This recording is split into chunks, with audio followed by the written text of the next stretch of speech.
Ek is Nelius van Sofie. Ek staan hier vandag by Dion de Groot. Ons het 'n wonderlike veiling gehad vandag weer saam met Helicon. Dit was hulle derde veiling vir die jaar. Dion, sê my, hoe was jou gevoel oor die veiling en die pryse? Yes, ek kan weer sê ons is regtig dankbaar. Dit het regtig baie goed verloop. Dinge het mooi geloop, pryse het goed gegaan. Ons het nie gesukkel nie.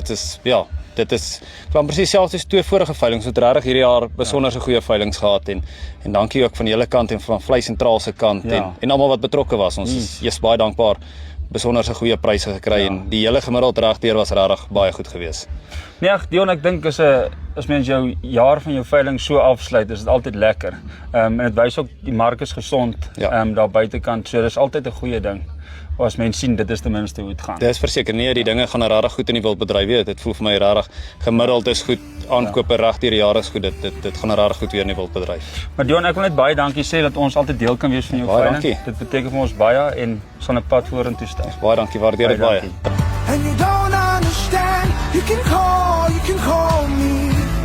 I'll be there to